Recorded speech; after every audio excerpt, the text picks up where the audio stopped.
So how do you deal with retention and figuring it out when you lose people? We lost a sales manager like 2 years ago. That was a tough one, but the nice thing about it is if you build a company that is aligned and the incentives are there and they know that they can, like each person can ascend, it's almost like you have someone, you got in for that position, and it's like you've built the incentives in place for the person to be prepared for that.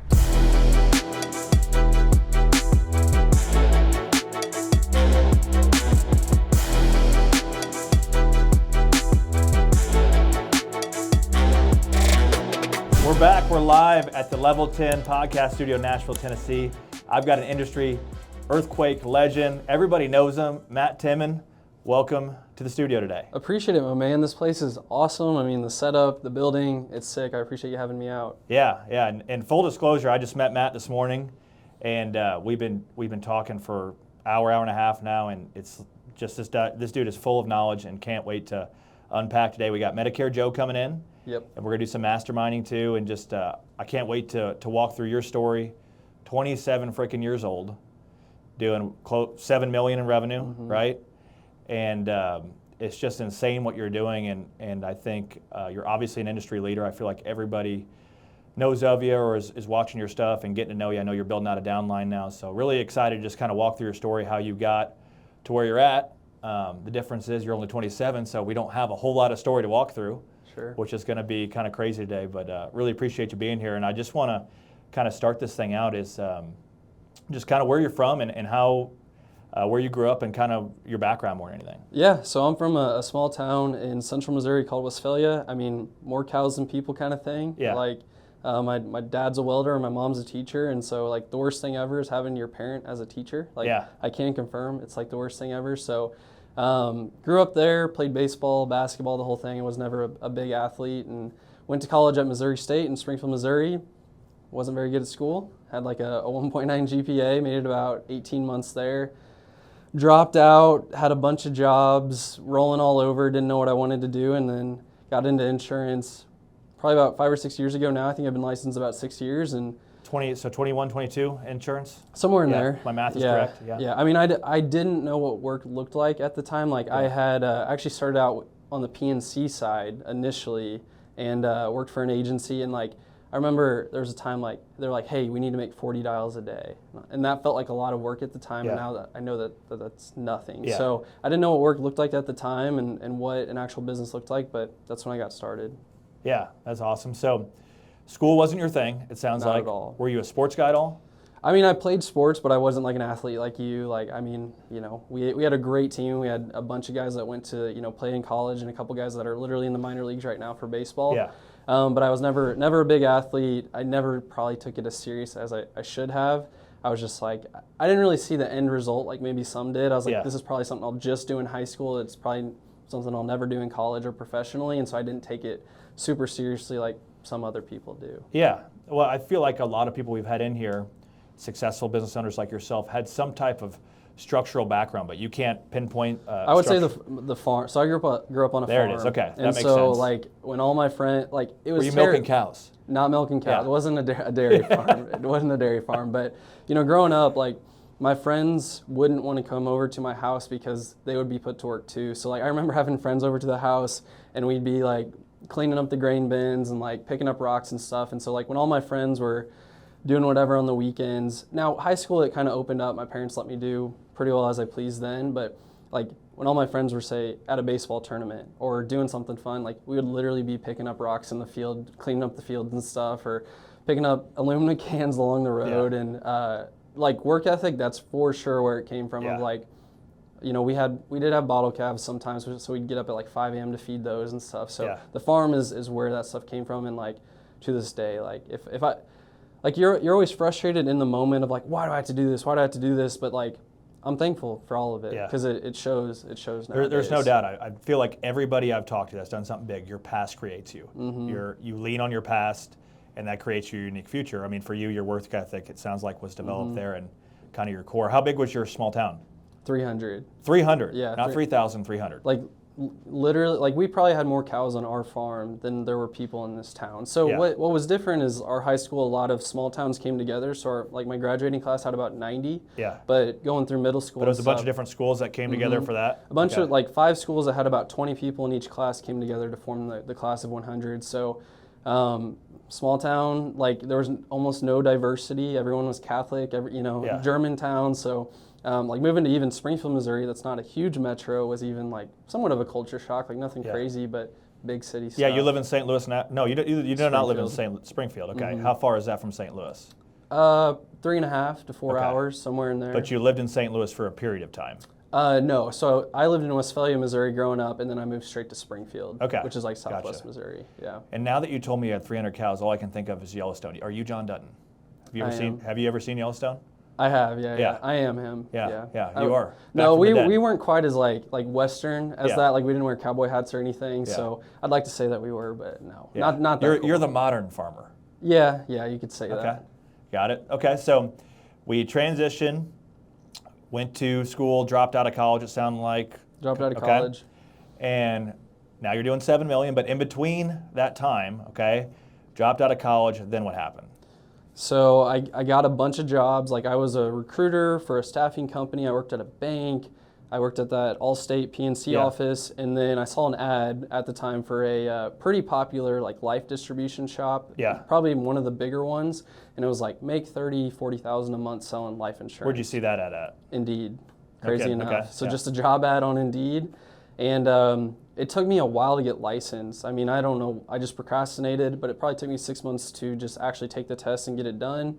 And then they got me doing mortgage protection and final expense. So at the time, like these were the years when I was probably working the hardest I've ever worked. Like to this day, I would get a mortgage protection. Like at the time, telesales wasn't really a thing. Like people were doing it, but it wasn't widespread like it is today. So I would get these mortgage protection leads. I live in Springfield, Missouri, but I would get them in Milwaukee, Wisconsin. My upline was getting them in Nebraska, and he would give me the overflow, so I would go there, and then Dallas, Texas. So I would be on like a 4-week loop driving, Just driving around? and I would go to Milwaukee, work mortgage protection leads. And you're knocking on doors at this time? Setting appointments, but in between knocking on doors, Yeah. in-home appointments, Yeah. and just running all over But you're driving states. states. Yeah. I mean, like I would put 50 to 60,000 miles on a vehicle in a year doing that, and so I Yeah. didn't do that for that long. Yeah. Like that's somewhat unsustainable. Also, didn't no kids, no wife, and Yeah. stuff. So that I could do that at the time. I wouldn't suggest anyone does it because I mean I probably gained like 40 or 50 pounds. Yeah. Just like eating fast Oh, food. it's terrible when you're on the road. There's Not like taking nothing. care of Yeah. yourself, the whole thing, and. Then I built a downline at the time. I've always been somewhat of a recruiter, like Oh, you were building a downline at that time? a little bit, Okay. like on the life side. Yeah. And so we probably got to in the ballpark of about 100,000 a month of life volume. So that's not what I was making, but probably Yeah. a 10%, 15% spread on top of that. But with the life side, man, roll up debt. Yeah, it's just so unpredictable and Mm-hmm. so inconsistent. And People aren't saying, Medicare is just this beautiful thing where people stay for a long time as long as you're doing quality business. But I probably got rolled about 35 grand across different carriers. And so at that point, was that from you or your downline mostly? downline. Yeah. Yeah. So we got it rolled up through a couple layers, like Yeah. there's hierarchies and Yeah, stuff. yeah. And it, I got pinned. My uplines got it worse than I did. But so Yeah. at that time, my upline, we were all like, we need to do something else. Like final expense, mortgage protection. Like, yeah, you can make a bunch of money, but there's just too much risk of roll up and stuff like that. So then we got into Medicare. That would have been 5-ish years ago. Yeah. And so I started doing Medicare the same way, going into people's homes, working direct mail leads, no Facebook marketing at the time. And, was selling probably 500 or 600 apps a year, doing it that way, just like, and then at that point, I started going really hard with leads. So I was spending probably $3,000 to $4,000 a week on every single direct mail lead I could get, whether it was Medicare, LIS, Medicare turning 65, mortgage protection, final expense. I was just, any direct mail lead I could get, I got it. And So that was your primary marketing, direct mail. that was it. No Facebook, And you nothing. still do a lot of that today that we'll get into. In a Yeah. different way, nowadays, yeah. Just like that, only better nowadays. And then I hired an appointment setter, and I was running 50 to 60 in-home appointments a week, working like a dog, man. So when you first got in, it was just you and an appointment setter. Mm-hmm. Okay. Yep. And that was for about how long? That was for probably about a year or Okay. so that I did that. And I wasn't running 50 to 60 every week, but like AEP weeks, I was running 50 to 60 and selling And mostly a at lot, home? All those were at home? all in home. And were you door knocking then too? I didn't have time to door knock. Yeah, so 'cause there's there was so all many, the response so many from- appointments coming through. So no door knocking. I mean, I guess maybe if there's like a lead down the street or something, I would go get them. But selling a lot of insurance at that time, but like the profit was actually pretty minuscule because I was just building up the Medicare side of things. Okay. And for somebody, we had a lot of people watching this that are probably new producers. Like, if I'm a new producer starting a business, would you recommend doing that again? Would you recommend doing low income LIS direct mail? I mean, so I think yes, I Yeah. would. I mean, I think it's a really good way. Like you can get those leads really quickly. Yeah. And it's like, well, maybe with Medicaid changing and stuff, you can't necessarily sell them year round nowadays, but you can probably find a way. And so like I would recommend, now a lot of agents aren't willing to do it, Yeah. but if I were to do it over again, I would do it that way because now you like, once you learn how to market, it just gets easier at that point rather than like, oh, I have laydowns now and it gets harder whenever you go into say Facebook leads. I mean, it was a hard time of life. Like I said, I gained 40 or 50 pounds, like broke up with a girlfriend, like all the things, like business wasn't going well. I was, using credit cards to pay off rent, all the tough stuff that, everyone has their story. Yeah. But it makes us who we are, right? Like Yep. nowadays, like every problem that comes through, I'm like, okay, it's not that bad, at Yeah. the end of the day, it's not as bad as what it maybe used to be or what it could be at the end of the day. So at that time, were you pretty broke? Yeah. I was using credit cards to Venmo myself to pay the rent. Like I didn't have enough Holy money moly, yeah. in my checking account to pay rent, so I would take credit cards and I was just getting more and more of them. So I got up to probably about 45,000 in high, like 25% interest credit card debt. Yeah. Some of that was leads, I was buying a lot of Yeah. leads, and some of it was like the roll-up debt didn't necessarily help with that, and just like I was not doing well financially Yeah. at that point. Like it was, I was negative every single month and having to get more credit cards to help pay off this stuff. And eventually you dig yourself out of that, but Yeah. definitely a tough spot for sure. That's part of it, though. I feel like everybody's been through that where Yeah. those types of things, you don't lose, you learn. Mm-hmm. And eventually you dig yourself out of that. I mean, I remember when I started, I got a turning 65 list. It was provided to me. Yep. And I had a bunch of names and addresses, and I plugged them in on the old MapQuest, you know what I'm talking Yep. about? And then I just see whichever one's closest, I go knock on every door. And my goal was to get to 25 doors a day Mm-hmm. and talk And it to... worked, right? It worked. I mean, I built $1 million business knocking on doors. I personally would never advise that again Mm-hmm. from what I did. I mean, I could see your end. At least people are requiring a response, Sure. and you're going to a house that, hey, I've got this, Yeah, and yeah. we've talked to you about, like, these people didn't know who the hell I was, and I was knocking on their door, and I heard it all. So that was, it worked, though. Like you said, it worked. Probably made you a great salesperson. That's what I said. I talked to Christian Brindle, and I said, that's what made me who I am, because Mm-hmm. I had such a limited window to talk to people Yep. that Gotta be I had to quick. be able to cross-sell and make those appointments count. Yep. Because I knew if I was able to talk to 5 people, I was lucky. So I had to package, I had to cross-sell, and that's obviously what's helped us develop what we're doing today. And I think you said it there, like I had to do this. Like a lot of agents, I think pain is a good thing in a lot of yeah. situations. Like sometimes it needs to hurt in order for change to happen.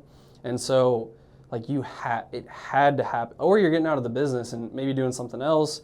Maybe who knows what's going to happen next. But like there was a time in probably both of our lives, like you had to make it happen. And like a lot of people will feel pressure. Maybe they're in a sales role, like, yeah, like maybe the managers are on them or whatever it is. A lot of people haven't felt where they had to sell a policy, had to do this in order to pay like your rent or your mortgage, or if you have kids, pay for their schools or whatever. And so like I think people need that.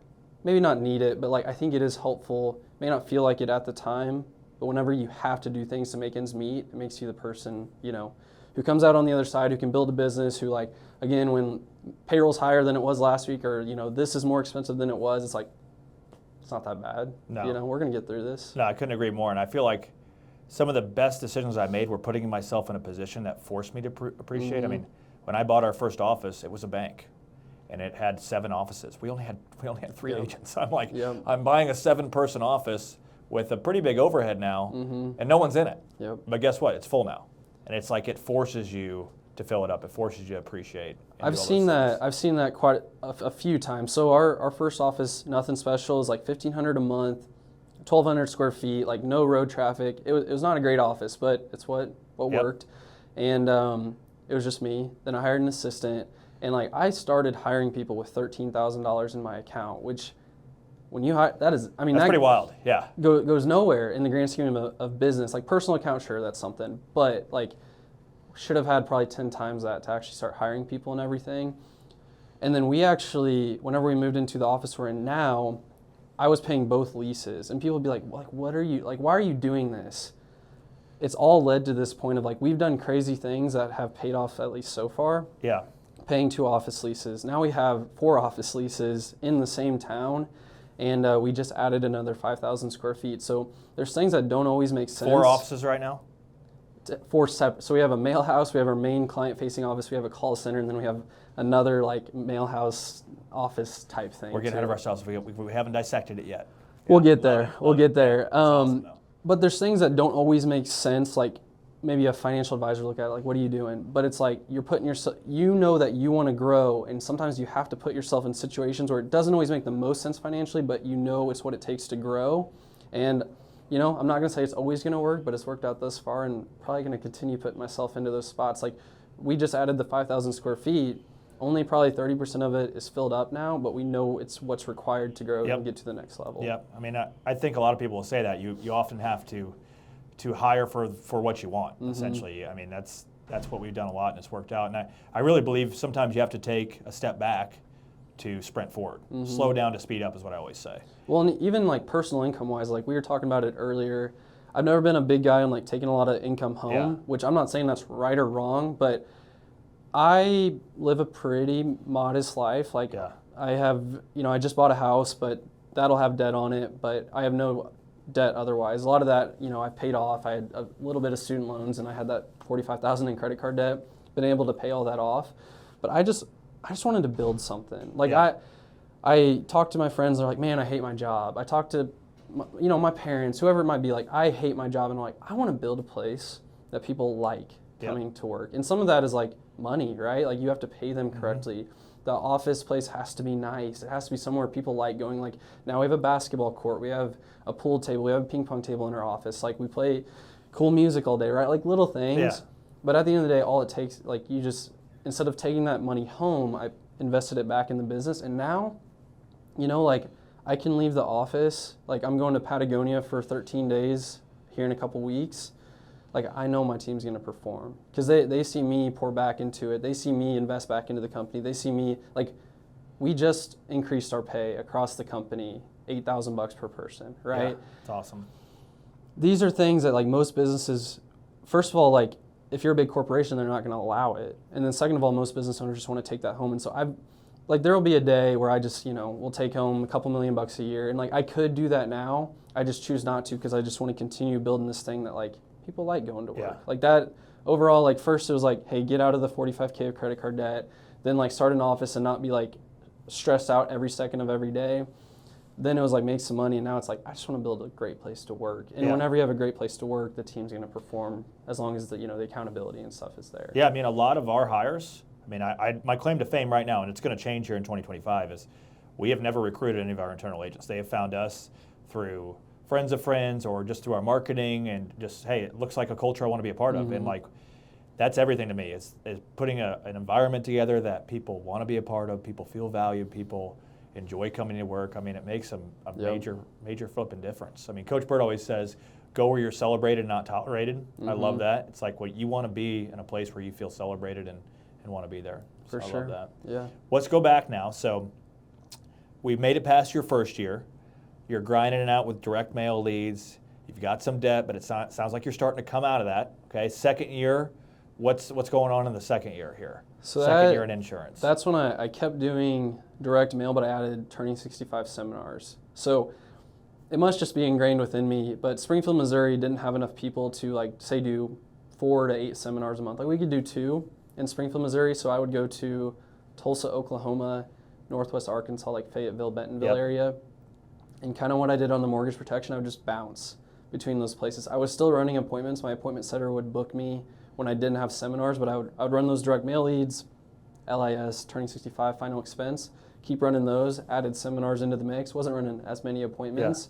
But that's when it's like, okay, there are like a higher quality of clientele available. Like not everyone has to be, say, a dual special needs plan or final expense. Like there's a next echelon of clientele that's maybe a little bit easier to work with, maybe they buy more insurance, maybe they refer more people. So transitioned into seminars, and basically whatever I did, my team did. So whenever I started doing seminars, my downline team, not internal team. So at this time, you did have a downline team. You had brokers underneath you. I've pretty well always had like a core of like 20 brokers that have worked with me. You were just leading guys and like, hey, this is what I'm going to do. Like, this is what I think we should do. Let's pivot here. And guys nothing, no big FMO thing, no big recruiting. But like one of the guys that's still with me, great friend of mine. His name is Alex. He lives in Kansas City. What's his last name? Dick Knight. Yeah.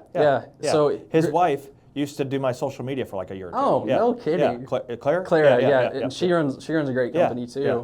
Well, that's crazy. I didn't even know that. 3 or 4 years ago. That is crazy. Yeah. That's very cool. Well, Alex, like, he's a killer, but like he got into insurance with me. He went through final expense. He went through like the mortgage protection phase, and then we got into Medicare, and he's done very well for himself there. Has about 900 active clients or so. Yeah. But like everything that I did, I was like, hey, do this. Yeah. And sometimes it didn't work, and Alex was like, what the heck, you know? But it's worked out so far. And so like when I started doing seminars, he started doing, and then the rest of the agents did too. But it was all downline focused at that point. So I was around my second year and doing Medicare specifically. Okay, but you feel like you finally started finding something that was getting you some traction and getting there, momentum. getting a lot of referrals, starting to get out of debt, that credit card debt that I had built up and everything. Yeah. And I had like other like personal loans that I had to take out prior and stuff, and just like I do Finance Friday with my team now, not every Friday. I saw a video about that. I thought that was really cool. Explain that.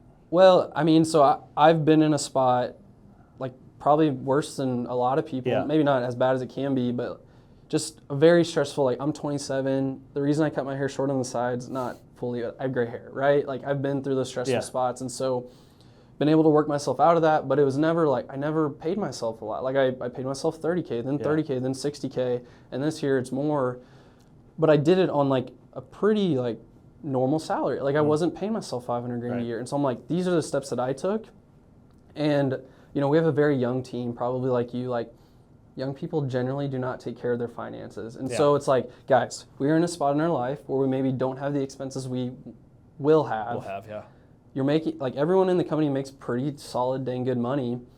Like, let's be smart with this. And so like, let's invest into Roth IRAs. Let's not be done with our money. Like, I'm not saying never do anything fun. Right. But like, like if you go to Starbucks and spend $5 like I do every single morning, like spend $5 on their stock while you're at it, Yeah. And so it's one thing to like help your team make money, but if they have destructive habits that they never prosper financially, like you're always gonna have a stressed out team. And like some people say like, I want my sales team to spend all their money so they come back and they sell more. Like I guess there's that philosophy. Hell no. But like that also creates destructive things in the workplace. Like if the family's stressed out, then the wife is stressed out and she's like, like it creates problems. And it creates ethical problems because people are now selling for the wrong reasons a lot of times too. So overselling, who knows? But that's really interesting there because I believe that you're most qualified to teach who you once were. Mm-hmm. And that's exactly what's happening in my opinion right there is you were a guy that was loaded with debt and had to crawl out of a hole, and you're teaching people to prevent that from happening, the former you, and you're most qualified for it because you've lived it. Well, and like there's a lot of social norms that people just are like, oh, that's how it's supposed to be. Like, oh, we're supposed to have a car loan. Oh, we're supposed to have a mortgage. We're supposed to have credit card debt. We're supposed to have a student loan. It's like, that's just made up at the end of the day. And so it's like breaking a lot of these social norms of like, you can pay off your vehicle. You can have no debt. You can maybe even buy a house cash. You just have to take these steps and be a little, you don't have to be like this eating rice and beans every single day. Like you don't have to do that, but if you're just like take 10, 15, 20% of your check and just automate that into a Roth IRA or automate it into a separate account that's interest bearing, you wake up 10 years from now and you could have $500,000 sitting there, $1 million. And so that is like, guys, we don't have to live this terrible life, but we just need to build automated processes, just like we do automations in business. Let's just automate our finances every single month. And so I may get pretty like, I don't want to say heated, but just passionate of like, I know what it feels like to be stressed out about money every second, every day, and then also have the not sounds bad, but like the liability of payroll, of the office rent, of all these things. And then I know what it feels like to not have to worry about those things and like have money in the bank and just kind of do whatever, how you please. And there's no car, there's no house, there's no vacation. I love traveling, but there's no vacation that is better than being debt-free and not having to worry about, are we going to be able to pay the mortgage? Are we going to be able to pay the food bill? Whatever it might be. There's nothing better. And so that's why I do the Finance Fridays with the team, is like, I want you guys to say what I have. And some people listen and do the things and take the steps, and some don't, but that's not, I can't control that. Yeah, I'm just you can give everybody the recipe, but they got to cook it sometimes. You know that better than anyone. Yeah, I mean, that's part of it. But I agree with you completely. I mean, I remember I was in the same situation. I had the car debt, I had the student loans, I had the credit card stuff, and I got I started building out our agency. I got into Dave Ramsey, and I love Dave Ramsey's debt philosophy. I do believe there's good debt and all that type of stuff. So I got out of debt, but I mean, that was the biggest thing ever. Is I will always remember one of my good friends to this day. They were asking me why I wasn't doing something. I said, well, I'm paying off my car first. I'm paying off my student loans. Everybody looked at me like I was crazy. And it's like, man, getting out of that trap changed everything. It allowed me to reinvest in our business and do a lot of other crazy stuff and now we own 30 rental properties. So there's a good type of debt. Killer. But, and I still believe in it, but the consumer side, the vehicles, the student loans, the things that are literally draining you and holding you back, I mean, you got to get out of that stuff. And I'm a big Dave Ramsey fan too on the personal side. Like, I haven't gone into the real estate space like you have or anything, but no personal debt. Like, I think, like, you just can live this life that I don't know, maybe I stress out about stuff more than the average person. But I just don't really have to worry about, like, we have no debt in the business, we have no debt personally, and so it's like, I don't have to worry about making all these payments all the time. Yes, we run payroll every week, and we have an office rent and Facebook ads and stuff like that, but we're not like trying to catch up from maybe mistakes or debt that we have. Well, a lot of that's probably from the past. I mean, it was an uncomfortable place. Physically, it sounds like you were unhealthy, mentally you were unhealthy, and it's like, man, it's a whole different deal. I think I saw a picture you posted, like you were speaking one year at Medicare Con the other year, and you could see a visible difference in you. And I mean, it is like, if you looked over a 3-year time span, like it's probably a 50-pound difference. And so, it's just like, you carry it well though. You're a tall guy. How tall are you? 6'2". Yeah, you carry it well. Somewhere in there. So, but it's just like small choices, like, hey, maybe get the cold brew black rather than the mocha. Maybe don't get queso at Chipotle, right? Like, it's just small choices, and then just staying active. For sure. At the end of the day. I got this Garmin watch now for Black Friday. Keeps you active. It is insane. Yeah. It tells me my sleep score. Oh, like that's nice. I wake up. I don't know if I could wear one sleeping, but. Oh, me and my wife wake up every day. We're like, how'd you sleep? Yeah. It's kind of creepy. That it's like cool. I had like a 90 out of 100 day. I'm like, I'm ready to go. Let's go. Let's have a great the day. Heck yeah. Let's have a great day. Yeah. After AEP on Saturday, I woke up. I was at a 40. Oh. Okay. Had a celebratory drink or two. Gotcha. Had a 40 that day. Gotcha. But I love it. We're walking down. I feel like we're on the way to the comeback story here. So we're transitioning into year 3 in insurance right now. It's you, a downline. You're running seminars. Before we get there, me and you, I think we're on the same page here. The power of doing a one-to-many type of deal, like you're doing seminars at this point. Like, do you feel like that was a turning point because you were able to take one event and touch 20? How many people did you have at your seminars? 20-ish. 20-ish. Somewhere in there. Instead of going to 20 appointments a day, now you had 20 people coming to you for an appointment. So that obviously changes the model. Now you can do multiple seminars a day, see so many more people. Did you see a transition and how you were able to bring more volume in then? Yeah, I mean, like, not only did it help bring in a higher quality clientele, but also, like, you can just, like, I could go to, say, Fayetteville, Arkansas, and I could run 3 events and see 60 people in 3 days. And I guess I could do that appointment-wise, but the quality of the clientele, like, it's going to be hard to get that type of person into an appointment, right? Unless it's through a seminar or something like that. But then you do that and you multiply it through downline, and then we started doing it W-2 staff-wise, and, like, that is probably the point where I'm like, okay, I need to learn how to market. Like, we've relied on lead vendors, we've relied on, even the seminars, we were outsourcing those and no Facebook ads at the time. But the one-to-many approach, I saw it through the seminars, and it's like, okay, maybe we can do this on Facebook. And like, I know you do really well with webinars and everything. Yeah. And we've never really gotten into them, full transparency. But then we started running ads and, like, this beautiful thing. I'm afraid if you get into webinars, I am terrified for the industry. I'll stay away. I'll stay away. Yeah. No, that's awesome. Okay, so great. So we're going into year 3 now, and what starts happening in year 3? Then got an office, like that small thing. It was 1,200 square feet, nothing pretty. Just you? Just me at the time. I was probably there for about a year. Downlines would come in and do appointments. I was doing seminars, inviting them to the office, but it wasn't a brand. It was even called, like, we're Missouri Insurance Advisors nowadays. It was called Temmen Insurance at the time. We rebranded. When did you transition that? I feel like I saw that along your story a few years ago. Probably like 2.5 to 3 years ago. Yeah, wasn't that long ago? Wasn't that long ago. You know, if I'm looking back, I probably would not have used a state name in it just because of how much telesales we do nowadays. Yeah. Mistakes happen. You know, Yeah. we're going to keep rolling with that local brand and maybe roll out our call center to something different. But we rebranded it 2.5 years ago, and that's when it was like, let's go local. Like let's do a lot of seminars. Let's do a lot of local mail. We did TV for a little while. Like let's get clients in this office because we know at the end of the day they're going to have a higher lifetime value than say like going to some LIS lead on the north side of Springfield, right? And even at that point when we first got the office, we weren't running a lot of ads. Like we were maybe spending like $10,000 a month on Facebook, getting leads from that, doing seminars. But I was in a like very stressful spot in my life because again we started that office with $13,000. That's rent, and then we added 2 staff relatively quickly after that. In the third year, you added 2 staff. Mm-hmm. Okay. And we may have added more than that at that time, but just like at once we added. When you say staff, LOAs now or an admins? admin and an LOA agent. And Chris, he's still with me to this day. He's awesome. And but I was stressed to the max. Like I was just so worried that this thing was just going to fall apart just due to me not having the money at the end of the day.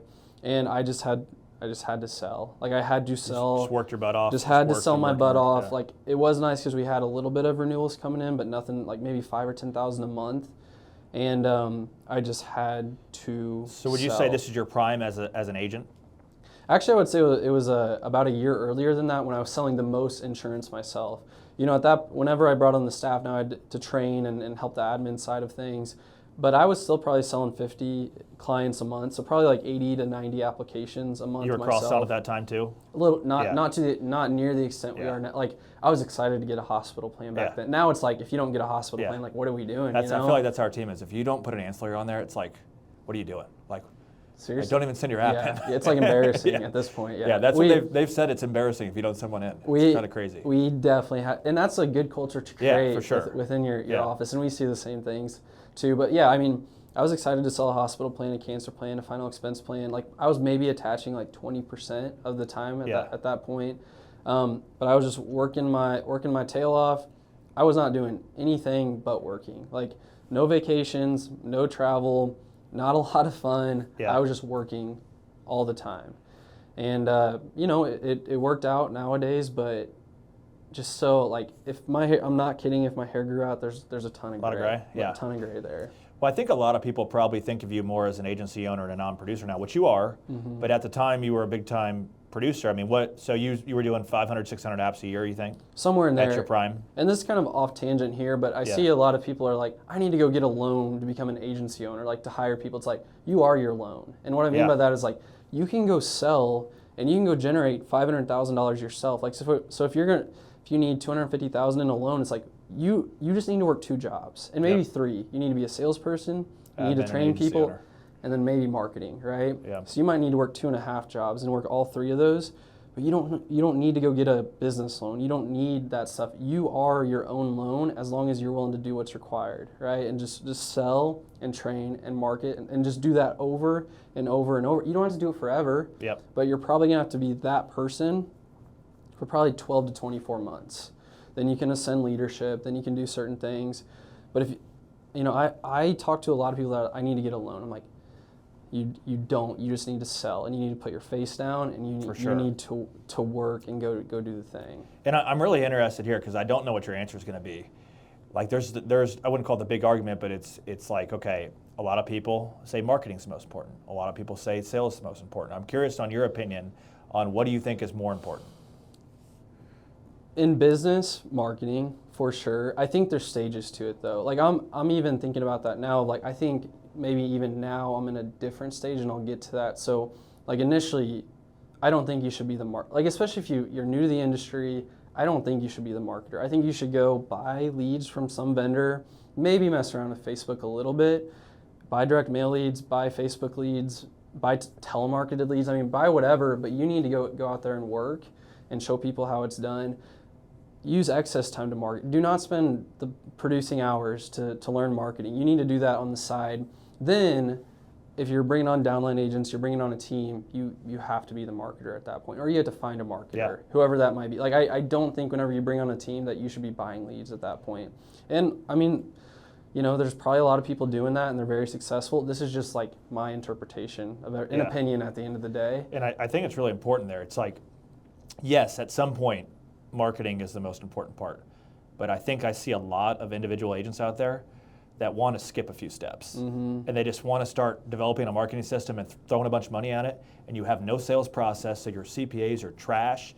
Everything's trash because you can't sell. You can't bring on new agents because you can't train them, you can't lead them, you can't retain them. So in my opinion, the sales process is the foundational, but obviously once you get to become an agency owner, you have to transition to being the marketer. Well, and speed of the leader, speed of the pack. Like if you're an agency owner who doesn't cross-sell, you don't get a lot of referrals, like your team is probably not going to do that either. Exactly. And also, so many people are like, I have 100 clients, I'm going to go start it's like, dude, let's slow down a little bit. Like, you go get 1,000, you go get 500, so that you have a base of Seriously. at least like that. I probably went a hair too fast, and so like when you asked earlier, like, would you do it over again? I would do all the direct mail stuff over again. I would not recommend anyone put themselves through what I put myself through, as far as like in terms of just like starting an office with 13 grand, putting people on payroll when there's 13 grand, like just being a little more prepared is what you're saying for have a little bit more cash, bankroll. and also like I've messed so much stuff up. Like whenever I set up our payroll system initially, like I didn't get the state identifier payroll tax thing. So like all these little things, you don't know what you don't know. Yeah. And so maybe come in a bit more prepared. Like those are things that I didn't set up correctly, and then I had to like pay off later on and stuff, which were all good. It all worked out, right? But there's just things like that I did not do, that I didn't know to do. I would have gone a little bit slower than what I think. I think foundationally it would have helped, because I was just like, go, go, go, go, go. And I think if we slowed down a hair, I'm not going to say maybe we would have been further nowadays, but there just would have been a foundation in place of like, here's how we hire people, here's how like just a little bit better systems in place. And I feel like I was the other way around. I mean, I built a book of 1,000 clients, and then I met my wife here in Nashville. Tuesday, Wednesday came along, it's a nice day out. I'd go to the pool. Heck yeah. I'd go to the pool. I remember a couple days I lived in a high-rise down here. I was sitting across from Brett Eldridge. I'm like, me and Brett Eldridge, we're chilling at the pool. Yeah. The difference is he was making a couple more million than I was sitting by the pool. Well, I mean, and that's at the end of the day, that's why we do insurance. And so, you know, I have agents, downline agents that work with me, like Alex, so to say, like, you know, he's making, we'll just call it $300,000 a year. He doesn't want to build an agency. He doesn't want to build down. And I'm like, I used to like get onto him like, dude, you should be building something. And now I'm like, dude, that's what he wants to do. Exactly. It is all dependent on goals. Like not everyone should be an agency owner. Not everyone should do this or that. It's like, what are your goals? Let's just help you hit that stuff at the end of the day. Yeah, some people don't want to do everything. And that's my wife tells me all the time, is like, she's like, Chase, not everybody wants to do what you're doing. And we're technically maniacs a little bit. Like who wants to like go through all this stress? Like there's you know 1% of people that do at the end of the day, but we're weird. Well, you know? well, Chuck McDowell came in here, the timeshare exit guy I was telling you about, and he's writing a book called Entrepreneurship is a Mental Disease. And I really, once you thought, I mean, it catches you at first because it's like, okay, in today's culture, like people could get on you about that. But once you think about it, I mean, when you look up the definition of mental disease, it fits the definition. And it's like, man, there are times in my life where I felt like there was something wrong with me. Mm-hmm. I feel like that all the time, honestly. Like, why can't I just enjoy chill? Things? Yeah. I feel that. I think that is, in anyone who's building something, like, because I can't chill either. Yeah. Like, we'll see how this trip to Patagonia goes, because I just also, got Patagonia, I didn't know it was a country. I thought it was just a clothing brand. It's a national park. It's in like South America, way South America, almost in Antarctica. Yeah. We'll see it. You know, it'll be sick. We'll see how it goes. Yeah, sounds awesome. But I cannot chill either. Like, I always have to be like working on something, and so like, you know, we had talked, and maybe we'll get to this a little bit later on. Like, there's a point where I got a little bit bored with the business. Yeah. Had to have something to like get me going again, because like, money is great and everything, but like I want to be working on something. I almost have to be like, maybe that's the mental illness, right? Like we always have to be like working on something, tinkering with something, talking to someone, something like that. So I don't know that you're great at, but like I think that a lot of entrepreneurs feel that as well. Like we have something wrong with us. Like we always got to be working on something. Yeah. And there's something to it. I mean, I just thought it was a really interesting take on entrepreneurship in general. But I think anybody that resonates with, it's because like when you're building something, like you said, it's always, you always want to fix it. You always want to make it better. You always want to be moving towards and something. just keep building. Like you know, we all set goals and stuff. Like we have our internal agent goal. We have all these different things. And the team, like, it's great. The team celebrates these things. Like, I don't know if you feel this. It's really hard for me to, like, celebrate things. Like, because I'm just like, what's next? What are we doing next? Like, cool, we hit this goal. Like, let's just go 10x this thing or whatever it might be. So maybe I'm unique in that way. But I also, like, I have a lot of trouble celebrating things because I'm like, okay, like, we hit it. Cool. Like, what are we doing now? You know, kind of thing. I think it's hard for me to personally celebrate things. What I really think is important is to celebrate your team. So I guess what I'm saying is, like, we'll have an event. We have a summit every year internally where I'd spend about 25 grand on our team. We put them in a nice hotel down here. We hand out awards and do all that stuff, which is really important to me, but I understand what you're saying. Like, it's not like I'm going home and being like, woo, we did it. It's like I go home and I'm like, okay, let's start planning for next year. No, you're right on the team side. I mean, there has to be recognition. There has to be celebration within the team setting, or you'll just, like, your team will burn out at that point. So we have an incentive trip that the team goes on and everything to Mexico, and the team celebration is great. I just, like, personally, I hear you there. I'm like what? Okay, cool, we hit this. Like, what next, kind of thing. Yeah, that's the unfortunate part sometimes, but I mean, it's what we love doing, in my opinion, is just building things. Yeah. So we're in year 3 right now. So you got an office, you got a couple employees now, LOA and admin, you got a downline. Anything else in year 3 we need to unpack? So that would have been whenever we got the office we're in now, and it was way too big. Like you talked about it, you got an office that was way too big for what you currently needed. We did the same thing. We got maybe like 5,000 square feet at that point. I think maybe we had like 5 staff for 5,000 square. Like, it was ridiculous for us to do this, but I'm like, we're gonna fill it up. But at that point, I think I was still selling. I think I sold that AEP, but we were bringing on people. I mean, we probably went from 3 employees to like 15 at the tail end of that year. That year in AEP. Not during AEP, but like that 3rd year within the business, we brought on a ton of team members. Those were all W-2 internal? Admin or sales LOA. In the 3rd year, okay. And you're 24 at that point or 25? Some 24 or 25, in that range. Somewhere in there. Gotcha, okay. And, that was a great year. Like, you learn... And everybody's in that office? Yep. Which was 1,200 square feet? This is the new one that we just moved into at 5,000 square feet, which is even too big for. I was gonna say, how did you put 1,500 or 15 people in 1,200 No, square feet? the max I think we had in that first one was 4 or 5. Yeah. Because it's just a small little thing. Okay, so in year 3, you also started transitioning to a new building. So we moved into the building we're in now, and started just bringing on a lot of people. And this is like, I go to a lot of like events and stuff, and there's a lot of break points within business of like I had to transition from like just being a personal producer to like building the team at that point. So it's like that first break point of going to like 1 to 3 million. And I see this is like, you probably see it a lot too. Like, this is where agents for 95% of people cannot go from like personal to team and take yourself out of it. And so that's, I mean, tons of learning. We had almost no systems. We knew how to sell. We knew how to market at that point. Like, we had, whenever we started doing seminars and a little bit after that, we started learning Facebook ads and stuff, and not near to the extent we know them now. But started learning marketing, started learning direct mail, but our hiring systems were like, there was no accountability. There were no expectations. We're like, yeah, come on, and kind of thing, like hiring people we shouldn't have been hiring. And so like, we brought on a lot of people. Like, I would say at that point, like half of them didn't work out, and that was like 100% my fault. Like, it was nothing wrong with the people. Probably, it was just like, we just didn't have the infrastructure that we needed. Like, we had no operations. We had very little like like we were using high level at the time, like a lot of people use.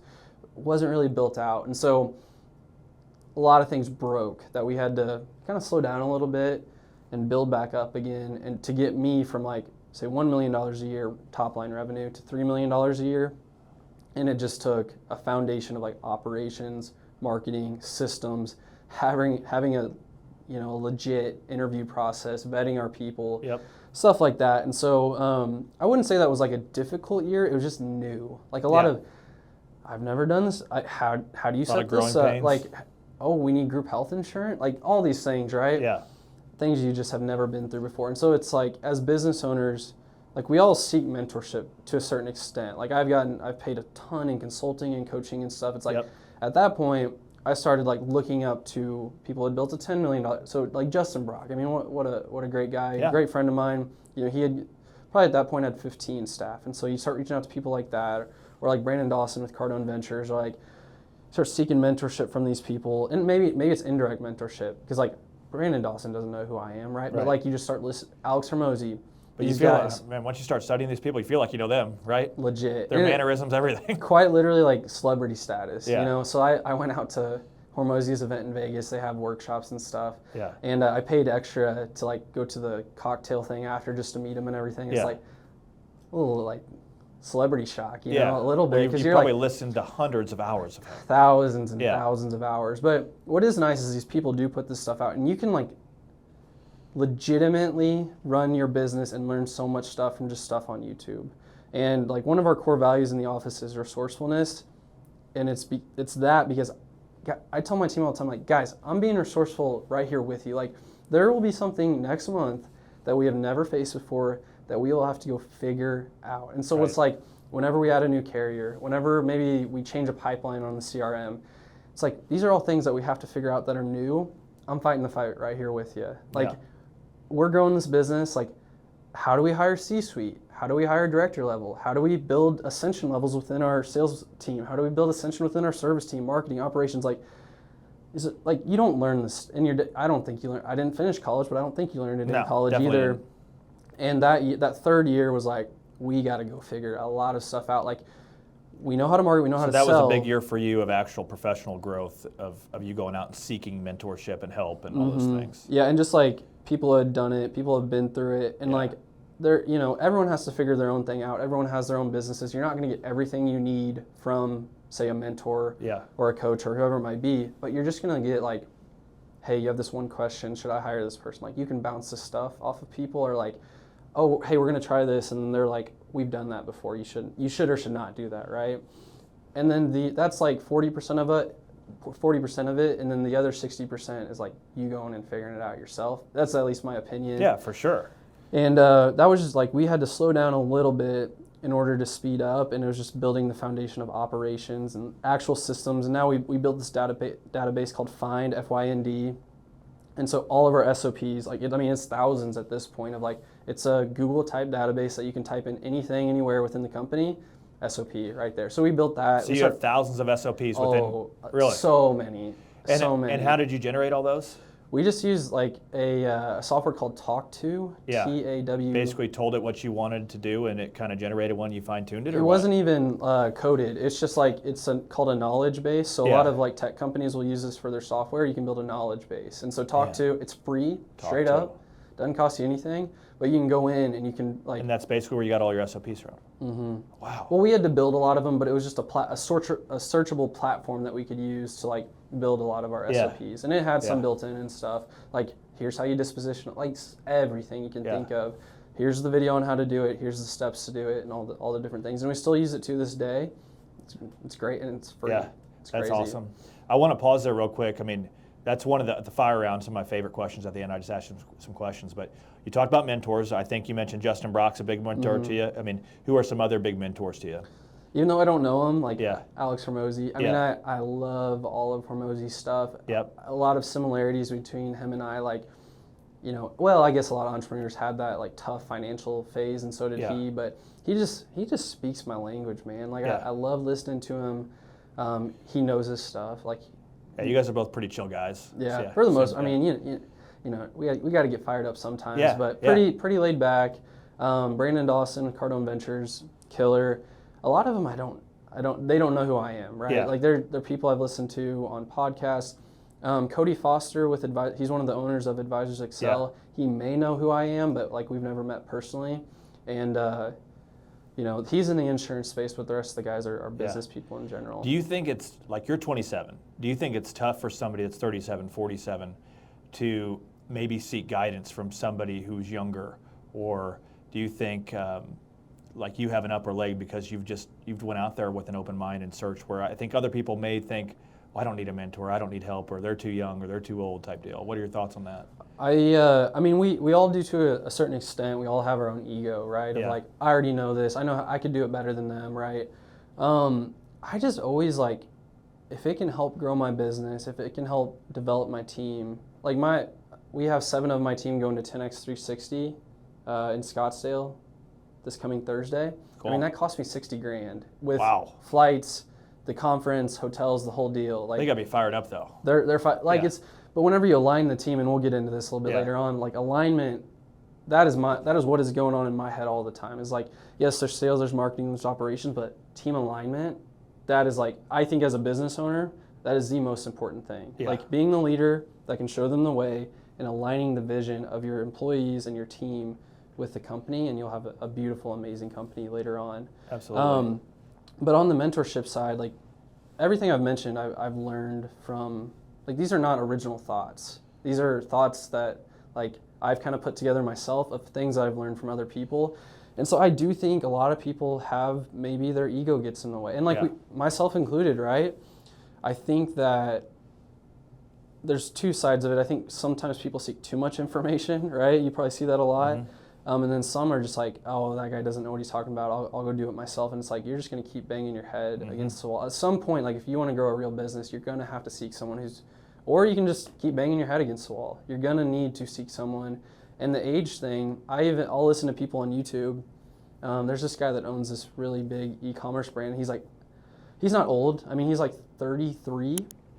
He's like, I want the 20-year-olds because they have new ideas that like TikTok. He was doing Amazon stores, and then he saw this 19-year-old doing TikTok shop, got with the 19-year-old, and now they're doing like $500,000 a month on TikTok shop. He's like, I'm 33, I'm old in the e-com game, so I need to learn from these 19, 20, and 21-year-olds to learn what's new and what's innovative. Yeah. And so it's hard for me to say because like I am 27, so I'm not necessarily like, but there's also guys like a guy named Dalton Suter, if you know who that is.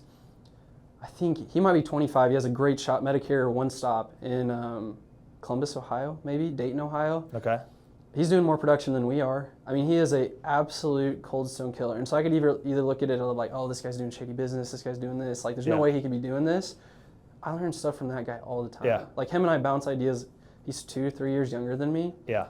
But I do think people get in their own way with like ego and mentorship and stuff like that. I mean, there's no doubt about that. But I mean, I think a lot of people get it mixed up. I mean, there's a book, I think it's Dan Sullivan wrote it, Who Not How.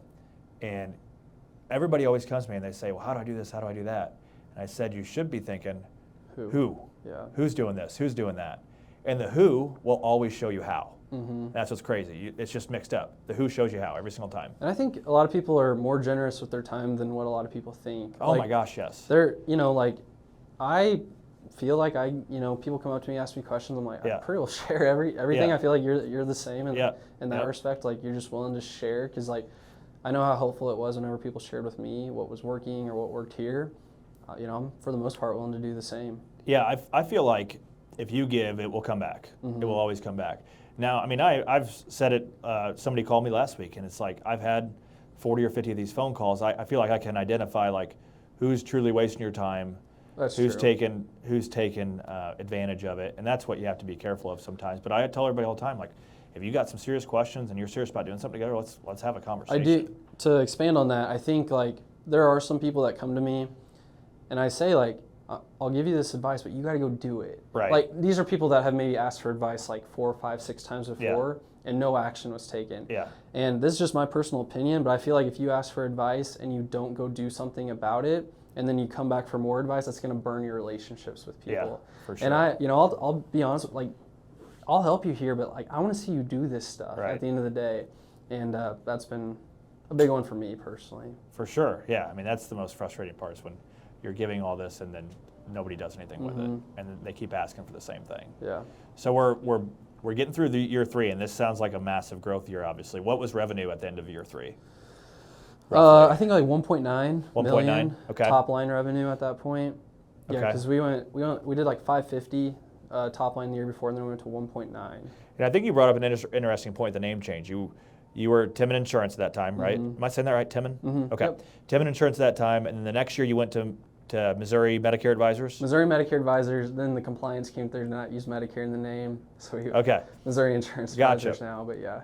Do you have a thought on having your, like I'm Groening Health and Wealth for my internal shop, And obviously it started off as a local market where people, and then you grow with it and all that different stuff. But do you have a philosophy on having your name in the business or now having a state in the business? I would not do the state. I think it bottlenecks, like no matter how local you get, you're going to have referrals that come in from others. Like we even get, we'll send them like like we always do handwritten letters to our clients after they become a client. Yeah. They're like, who's Missouri Insurance? Like, it's like, truly handwritten letters. Like so every new client that comes on, our service team writes them a letter. Okay. Because you have those services that make it look like it's handwritten, but these are truly handwritten. Those are actually human written. Yeah. And then we have a mail house of 10 machines. It makes it look like it. It's legitimate. It takes a pen and handwrites. It's not just, wow. It doesn't just look handwritten, it is handwritten. I can't wait to get in the mail what I keep forgetting about it. Yeah, we'll get there. Because what I'm going to figure out in this interview is how do I start a mail house next year? I don't know if I would recommend it. I mean, so like we don't have to get to it yet. There's a lot. I can give you the sauce on it. I mean, on what we do at least. Yeah. It is quite the project. Yeah. Like we do it because get ready to send, like, make sure you send out a lot of mail because like your operational costs will be crazy if you're not sending out at least 100,000 That's the thing is that's one of the things. Like I feel like that's how I am with webinar. Like I'm with webinars, how you are with mail. Like that's your go all in thing, and it's just like what you're good at and you found your niche. But I think that's also why you have such a high success rate with that. It's nobody's doing what you're doing. Right. There. Well, that's the reason we do is nobody could do, like I was like, this is how we want to do it. We could not find a person to do it that way. Yeah. And so it's like, okay, I guess. Yeah. Like I know this is gonna work, or at least I have a good feeling this is gonna work.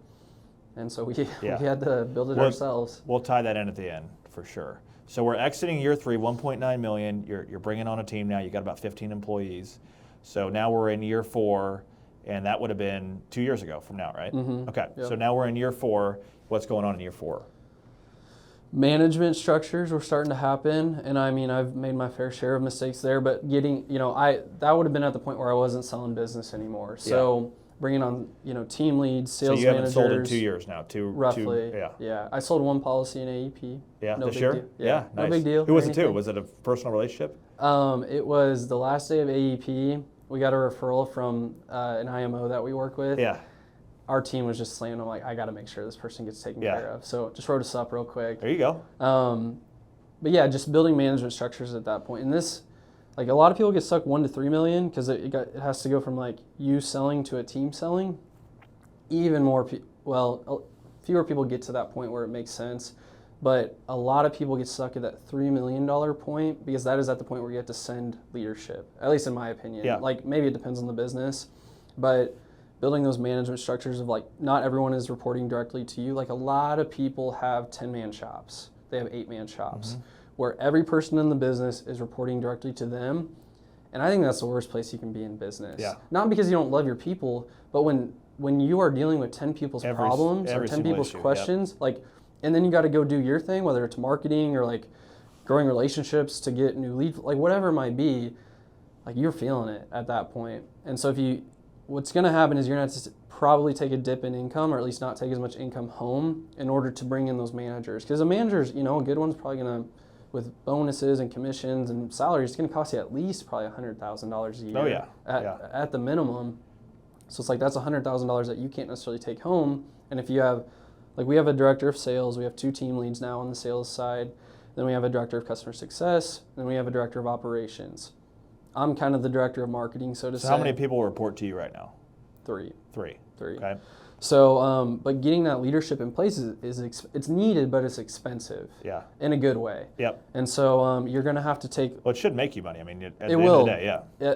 Eventually, it will make you tons of money. It's just like being able to see that lull in cash flow and being okay with that for a little while because you see the other side. But that was the year we brought on management and team leads, and then we built this maturity model within our team. And this was something we got from Brandon Dawson with Cardone Ventures, maybe not unique to them, but we built ascension processes for every position within the company.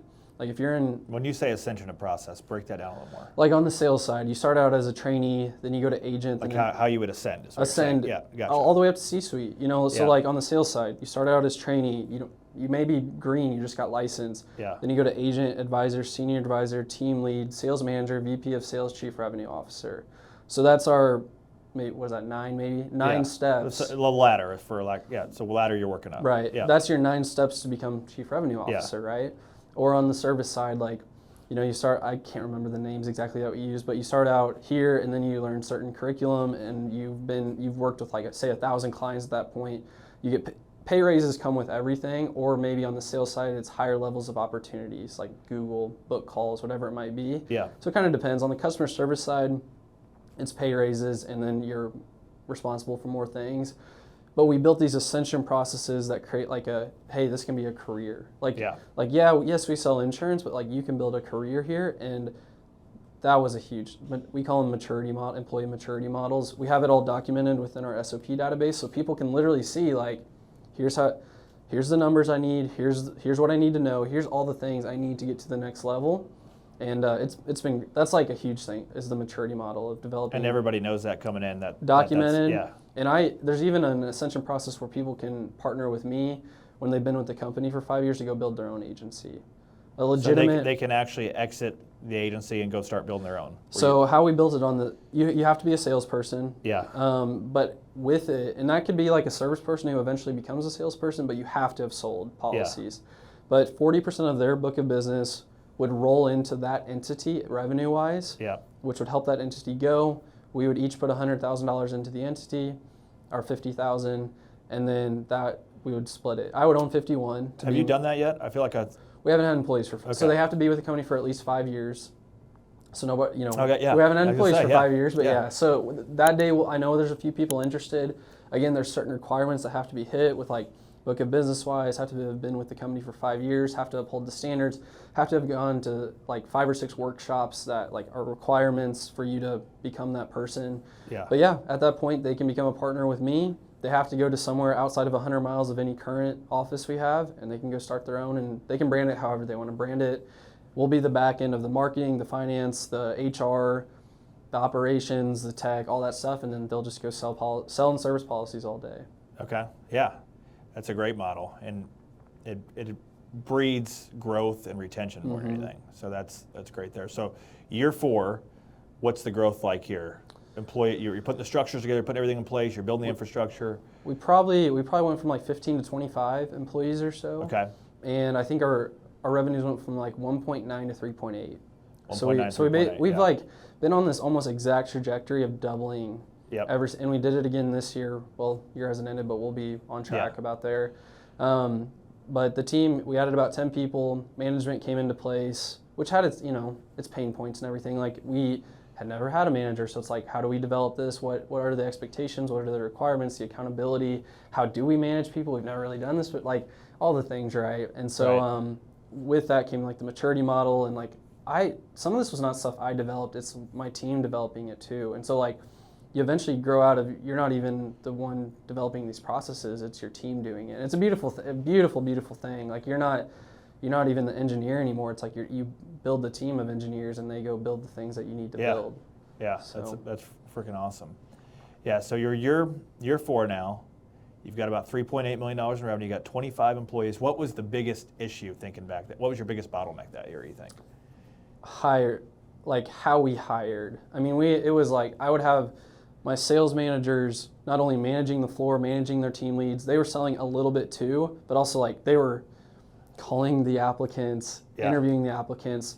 So at that point, one of my sales guys, I think his intent coming on was to be I didn't even know it, but he was a director of HR at a hospital. And he came on to sell. And I'm like, okay. And so we moved him into director of HR, and he started doing the hiring, and that changed the game for the standards within the company. And so like, I see a lot of people compromise their they're like, oh my gosh, I need an LOA, like we'll hire this, like the first person we see is like, the standards that you hold need to be upheld everywhere in the company. And if anything, as the company gets bigger, your standards are going to be diluted. So you have to hold this high standard, and every person you bring on either makes it better or they make it worse. And so you got to, like we had very little, like I'm not going to say we just hired anyone, but we had very little like hiring standards. Well, let's get into that. What is your hiring process? I mean, I think that's a really good question for somebody like you to put out there. Like, how do you hire people? Yeah, so we, if you look at my team, split down the middle, half are internal referrals and half are from Indeed. So we've messed with LinkedIn, Monster, like any job site you can probably think of, we've paid ads on all of them, but our team is quite literally split down the middle. We have Everybody tells me Indeed too. It's been good. You've got to run through a lot of people. Yeah. So you're going to get a lot of applicants. Yeah. You just have to have a filtering process. So our process, we have 2 people in HR. We have a director of HR and then an HR assistant. Front end, I mean, right now we're spending about $10,000 a month on Indeed because like we're starting 6 people in January. So it's like you got to spend a lot to find those people.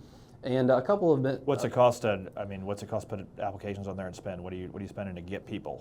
So to get like someone to 90 days with the company, you have to spend about $1,800 on like an Indeed ad. Yeah. In order, so we know our cost of acquisition on the marketing side to get a client. We also know our cost of acquisition to get an employee. It costs you about $1,800. On the sales side, service it's on basically zero spend wise. Now I pay $1,000 internal referral, so like a service position isn't necessarily as difficult to get as say a sales position. Now depends on the market, but generally it is more difficult to get a salesperson. But whenever we'll put out an ad if we're spending $10,000 a month, we'll probably get 1,000 applicants.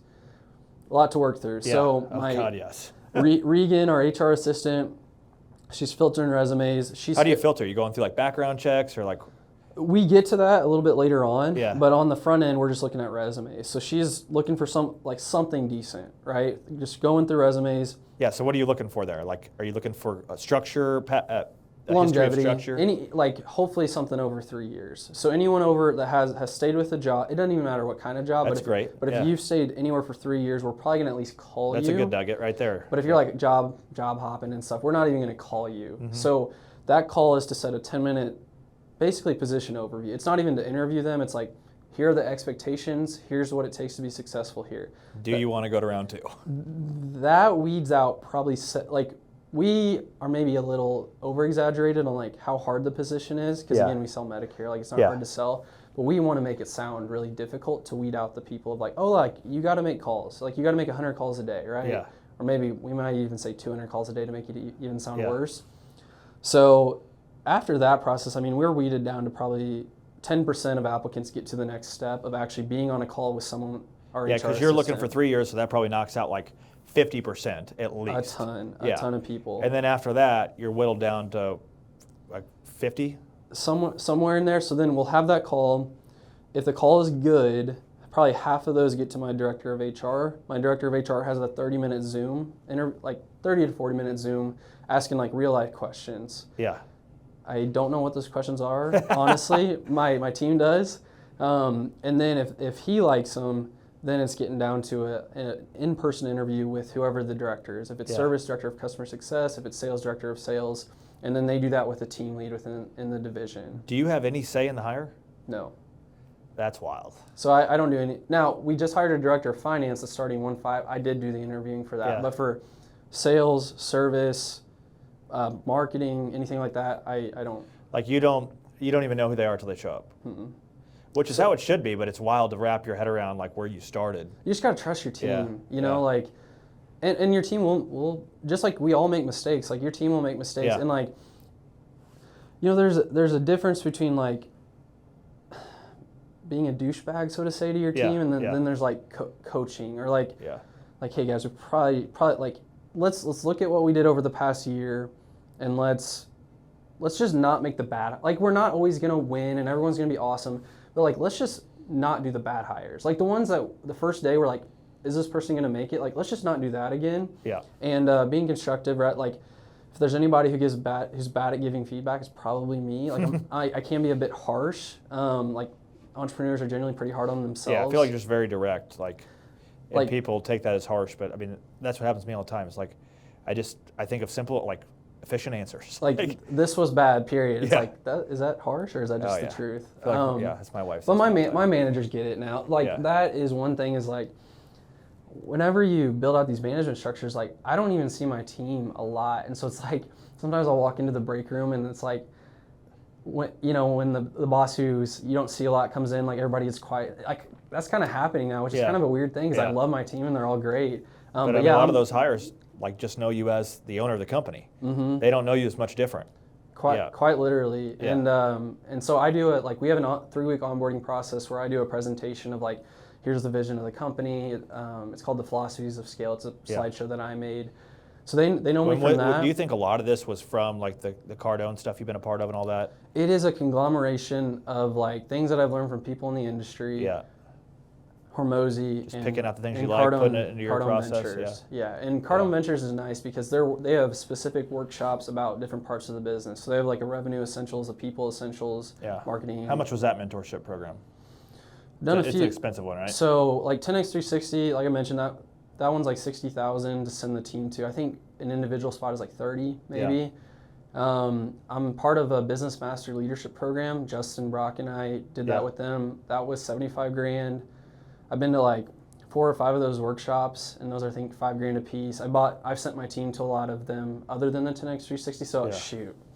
Yeah. I spent a lot on that type of stuff. Yeah, but it's obvious you're doing things much differently than a lot of people in the industry, including myself, and it's super impressive because what I'm getting out of this is you're putting infrastructure in place to do 50 million, 100 million. That's the goal. Yeah. So like our goal. So I went to a business master leadership program with Cardone probably like 6 months ago, and we want to become a platform company, which is when you start actually like maybe not to the extent of like integrity or our life, but like we have the infrastructure, we've proven model. Like I would say we have a proven model now, but like a 50 million, you've like proved it, and so you become a platform company of you can go buy and build agencies, and then. I have no intentions of selling right now, but I'm sure that time will come. That was my question for the end, Matt. You took it from me. I'm sure everybody's asked you that. How many people have asked you that? Oh, I feel like does. everybody has to say that to you. Everyone does, and the answer is the same every single time. Maybe that day will come. You don't have any desire to sell anytime soon. You know, financially, like money. Yeah, you don't live a lavish lavish lifestyle. Yeah, it doesn't really like do it. Yeah. Any money I do have to spend, I get pay it with points or something like that. No debt. How many Amex points you got? 2.8 million. 2.8 million. Like we're getting about 4 million a year, so it's hard to spend them all at a certain point. But yeah, I mean I don't know. Just money doesn't like. It's important, of course. Like you got to run a business, you got to run a profitable business, but like it just doesn't. Like if you said, hey, you can go do this thing and make $1 million off of it, I'm like, but does it align? Does it like that would be my first question. It's not so much the money because like I'm perfectly fine. Like I could go pull $3 million out of the business tomorrow. Yeah. I just don't want to. I don't need to. Right. No, that's awesome. So we went all over the place there, but we're in year 4, 25 employees. You're really building out infrastructure. You've really got your hiring process dialed in. It sounds like that's the same hiring process used today. Same. Right? Yep. And that's actually like that specific process that I outlined. Relatively new because we only had the director of HR and HR. Yeah. And then I was like, okay, guys, like in order for us to grow, we do need a lot more agents. Yeah. So I moved one of our service people who got a degree in HR to HR. Yep. And so she's the front end of that hiring process. They help with other stuff too. They don't just hire HR stuff. But that is as within the last 6 months, that's our process. Before that, it was just strictly to the director of HR, but we added that step in there. That's got to be a pretty do you ever look back and just think of the totality of like where this started of you doing this all on your own, and now you've got people are getting hired into your company that you have no clue who they are until a couple weeks later? I was in the Charlotte airport yesterday with my male team, not like gender, but I got you. Direct mail team. And I was just talking to them, and I'm like, man, like 4 or 5 years ago, I was using credit cards to pay my rent, and now like like you said, like I don't even maybe know who's getting hired. Yeah. I meet them and everything, but you don't have a decision in it. I mean, you're just trusting the process, trusting the people, and trusting the systems you put in place. So they have a hiring meeting whenever we are hiring, which we turn it off during AEP, but they have a hiring meeting every Friday. They say, hey, we hired 15 people. Here's the 1 or 2 or 3 that we liked, and then they make those decisions. And part of that is entrepreneurs. A lot of them are control freaks, and so we all want to be like, oh well, like I did this and I did this, and it's like at some point, if you want to get, this is like going from say where we are now to a $15 million company. You gotta let your team breathe, man. You gotta go let them do the thing, and you don't always have to take credit for everything. Like you don't have to be the guy. And if you want to build this business that not only stays when you're gone, but grows when you're gone. Like, you got to let the people, like, your people are very talented. You just maybe haven't let them do their, now, is everyone's team like great and talented? Maybe not. But if you have 30 people on your team, very likely a lot of talent within that team. And you got to let them flourish. You got to let them show who they are. And you don't always have to be involved with everything. So maybe to a fault, like, I'm like, go do your thing, guys. Mm-hmm. Let me go, like, look at this funnel, you know. So I let my team, for the most part, go figure things out. And there's pain and there's frustration. But I'm like, guys, this is what hard feels like sometimes. You just got to work through it. And part of it, you've removed yourself so much from some of the day-to-day roles that probably when you come back into them, it's almost like, what are you doing in here? Like, messing up my stuff. Like, legit. I mean, like, if I'm pretty bad at like, I'll mess with some ads. My media buyer, like Noah, he's probably like, dude, why are you messing with our stuff? Like, our ROAS is good. Like, what are you doing? So I do. If there's anything I do to the company, it's probably just mess stuff up because like they have their certain structure that I don't. Maybe like, there's anybody bad at following SOPs?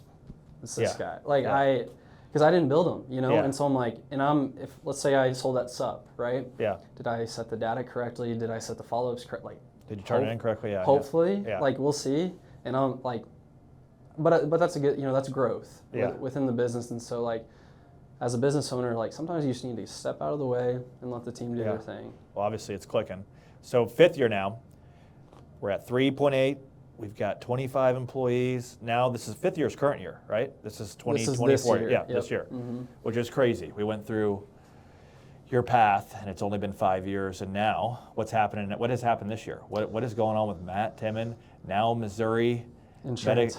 Missouri Insurance. It went from Temmen Insurance to Missouri Medicare to Missouri Insurance Advisors. In the span of 5 years, a lot has changed. What's happened in 2024? Just leaning on my direct reports, so my director of sales, director of ops, director of customer success. Those are the 3 components. The day-to-day is with my media buyer. His name's Noah. He's awesome. He worked at an e-commerce brand for 4 years and like was doing crazy ROAS, so we brought him over. And we've just like, developing my managers has been the biggest thing of like thinking like a business owner and incentivizing them in that way too.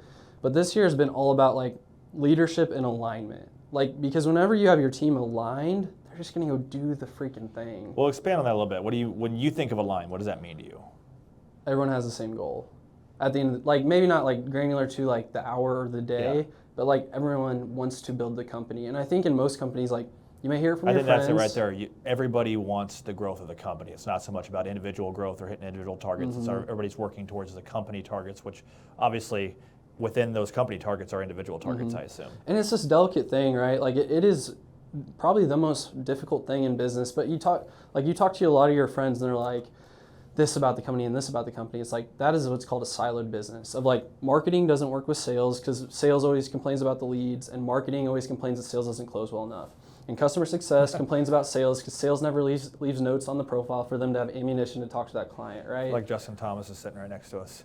Did he say the same stuff? I mean, he's a marketer. He's, in my opinion, a master marketer. Oh, he is. He's amazing. Yeah. But like, businesses get siloed, and the reason is because at the core of it is because of the entrepreneur. The entrepreneur hasn't put the incentives in place for the employee to care about the company. Like, you think these massive companies, they don't feel like they're a part of anything. They don't have incentives. Like, say my girlfriend, her name's Emily. Crazy. It is crazy. Yeah. So she works at an eye clinic. I said, what are your incentives? She goes, well, what are you talking about? Like, what do you mean?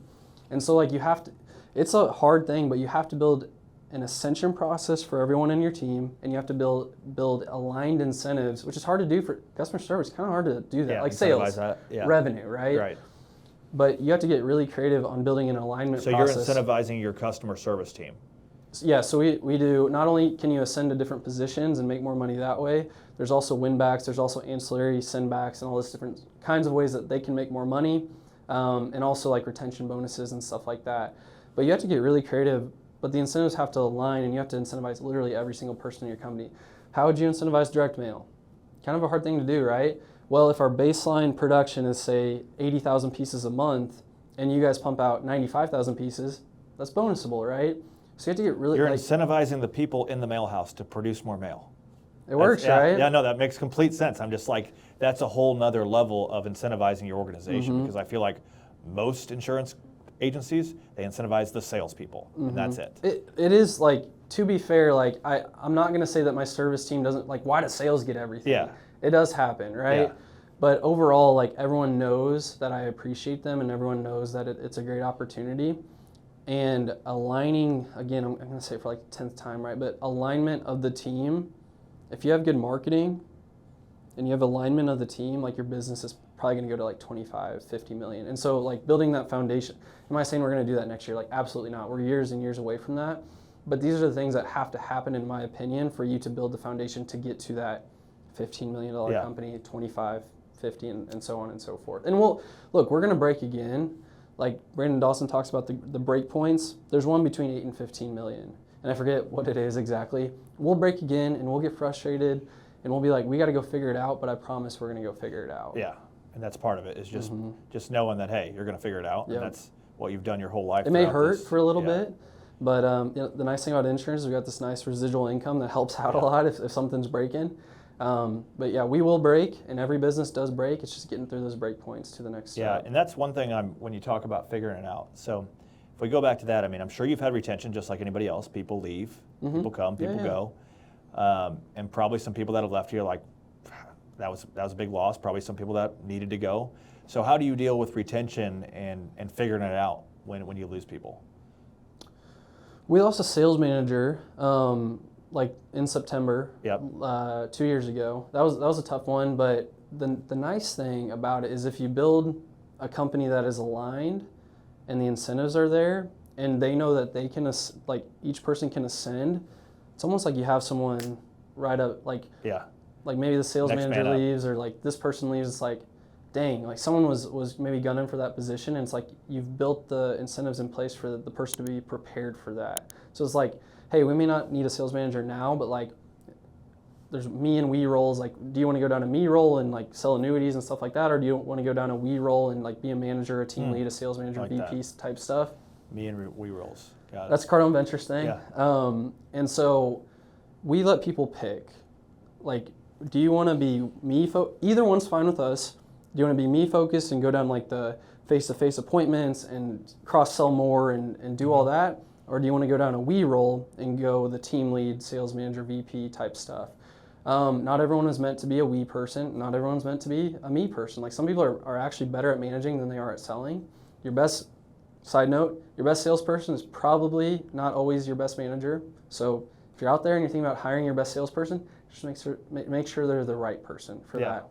But yeah, like, you build it correctly, everyone's incentivized, everyone's excited for the most part. They like coming to work. It's almost like you lose that person, but maybe it's a blessing in disguise, and that next person comes up to bat and you build to the next portion of your business, you know? Yeah, no, that makes complete sense. But when you have the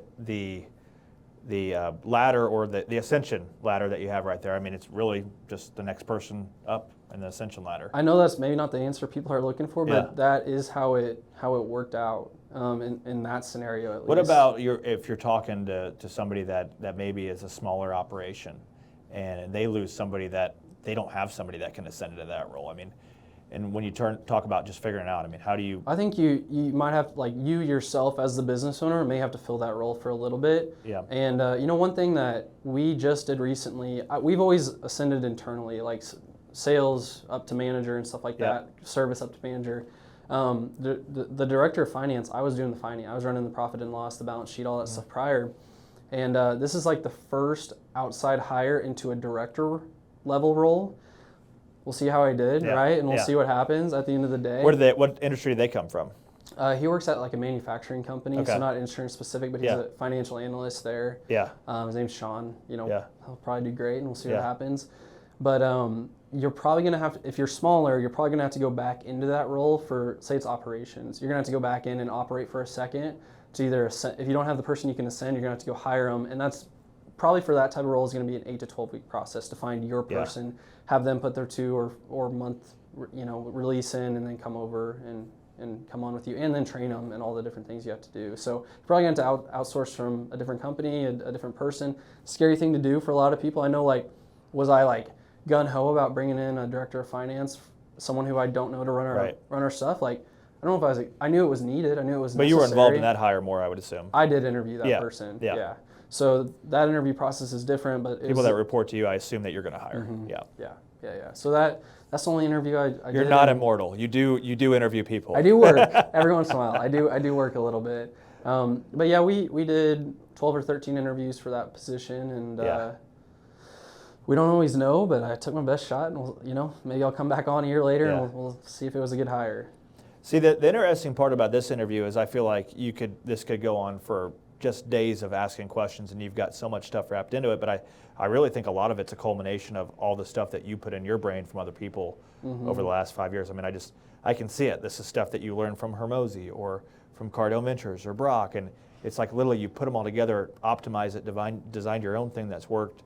So we're at current day right now. Your revenue is going to end where? 7.5. $7.5 million, which is where you projected where you wanted to be. Yeah, I'd like to have done 8, but didn't do what's required. That's on me.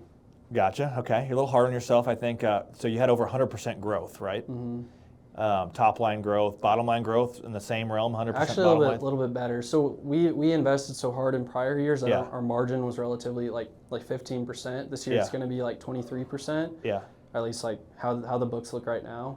Yeah. So do the math on that. It's like $2 million.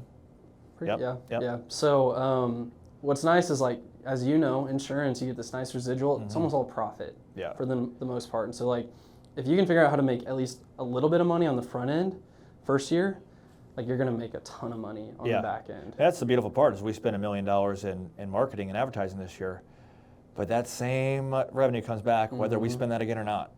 But guess what? When you spend that again, it comes back and it snowballs. It's a crazy industry. Well, that's amazing. And so, what are your goals for next year? I mean, what in the near term you're wanting to double again? We're wanting to double again. So now we're talking 15 million. That's a big double once you get these multiple millions. Yeah. So this is what I did. I'm not saying it's right. But now, so like we all as entrepreneurs, we kind of plan like, okay, how many policies does it take? How many sales people do we need? How many service people do we need? I actually put that on my team. Yeah. I said, all right. Present it to me type deal. I was like, all right, guys, how do we get to 15 million? I had an idea of how to do it, but it's like now we have to like breed entrepreneurs within our company, and we have to breed problem solving. Like, what do I see a lack of within insurance agencies? The team problem solving. Why is that? Probably because the entrepreneur doesn't let their team problem solve, right? That's gold right there. It's the reality. Like, I'll talk to agency owners, and I'm like, who figures out anything? It's like, it's all us. It's like, let your team do it. Yeah. Like, even if it takes an extra day, like, let your team do that stuff, and then they can figure out the next time, and you can eventually build yourself out of this stuff, right? Yeah. Who does all the selling? Oh, it's me. It's like, we got to get you out. If that's your goal, right? If you want to sell forever, then that's cool. But we got to get you out of this. But yeah, our goal is 15 million, and it's gonna be a big time push. Yeah. Will we hit it? We'll find out, right? But my team put together a presentation on, okay, here's how many people we're going to need to interview for sales. Here's how many leads we're going to get. Here's how many, based off our current cost of acquisitions. Here's how much we're going to have to spend. Here's how many people we're going to need in service. Here's how many people we're going to need in, here's what office space we're going to need. And they put a plan together. They did a great job. It took them about 2 weeks, presented it to me, and we're going to roll with it and see what happens. I mean, getting to know you for 3 hours I've got to talk to you this morning, it's obvious to me that you're the real deal. And you're going to, I mean, I would be shocked if you didn't hit that based on what you have in place. So I'm excited to watch you. Yeah. Man, I'm 35, you're 27, and I wouldn't say chasing you. We're all running our own race in a sense, but definitely inspiring a guy like me to go do some different things within our organization, make some changes, and ultimately point in the mirror and maybe look to some external people, some who's, that can help me get to those big levels. Because, I mean, we definitely want to see numbers like that, and it sounds like you have a track that's going to get you there. Well, and some of like getting around the people is like, you may think you're great. Oh, we're killing it. I'm making, $300,000 a year, $500,000 a year, $1 million a year net, right? And then you go and you meet like the ballers, and you're like, oh. Yeah. And that can go two ways with people. It can create envy, or it can create inspiration. Yeah. And I've always been inspired by it. Like Dalton Suter, I mentioned him earlier. Like, he probably sells more than us. I don't know his exact policy count. I just know some of the numbers he tells me. I get in, like, that fires me up. Like, we got to go do that too. Or like, I went to these Cardone Ventures events, and there's like these 28-year-olds doing $50 million a year in construction. I'm like, that fired, like, Yeah. it's like, what are we doing, you know, kind Yeah. of thing. And so it's like, we don't want to get too destructive on ourselves at the end of the day, but I think there's that fire, that competition of, we don't want ill will on anyone, but we want to compete. Yeah. We want to go absolutely. do the thing. I mean, that's the sports background. I mean, that's why I created Coach G is how can we build a platform that involves a lot of championship agencies like yourself, big-time producers, big-time leaders, and wrap them all into one and learn from it. And that's what we've done is we've created a platform that can wrap a lot of top leaders, a lot of top individuals. And I'm a big believer in collaboration. There's not a single person in the industry, because I know, we all know, there's people in the industry that will not do things together, right? Sure. People in the industry that will not get along.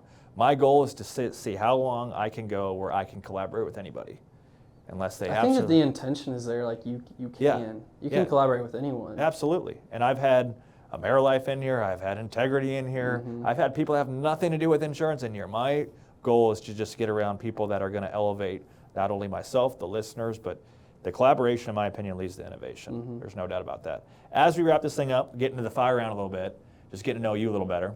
So hobbies, what do you do outside of build businesses? Play a lot of golf. Golf? So like there's probably three main things. So I travel a lot like that. If there is something I spend my money on, it would be travel. Like my girlfriend and I, we go to a lot of different places. Some of it's I think I've seen pictures of you and your girlfriend. How long have you guys been together? About 3 years. Yeah. So we're going to Patagonia, and that'll be cool. But we, usually. Are you guys going to wear Patagonia gear in Patagonia? Can't do that. No, can't do it. That's like a big no-no there.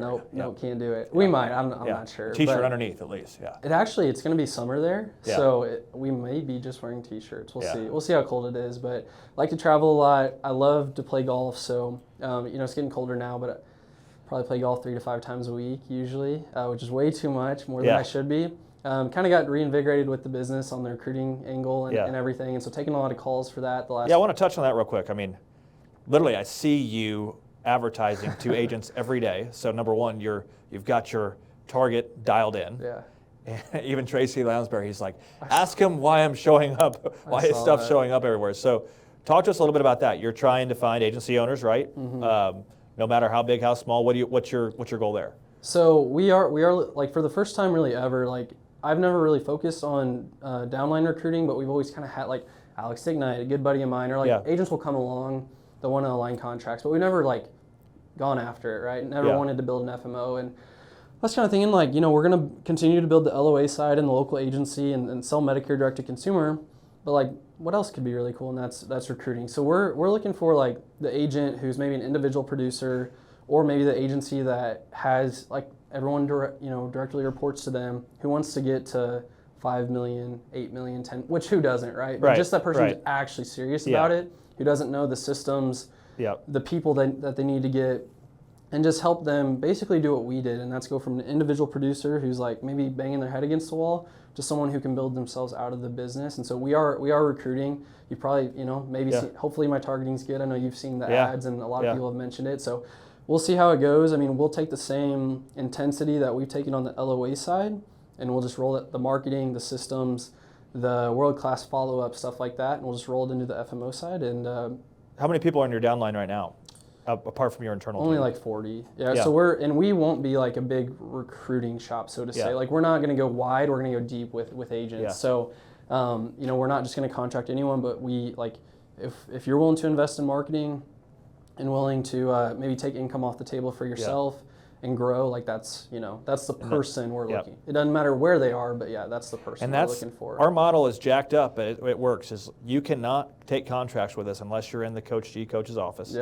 And there's a price to pay to be in there, but that lets me know, hey, you're serious. Number one, and number two, I promise you that if people invest in something, they value it more. 100%. So I'm with you. I mean, I am not mass recruiting out there. We got about 100 people in our downline. We've got some great MGA agencies, and it's like, man, when you can take their production, they're already doing something great, and you can help them write 2-3 more policies per client, now uncover annuities, and create new revenue streams. I mean, that's a big deal.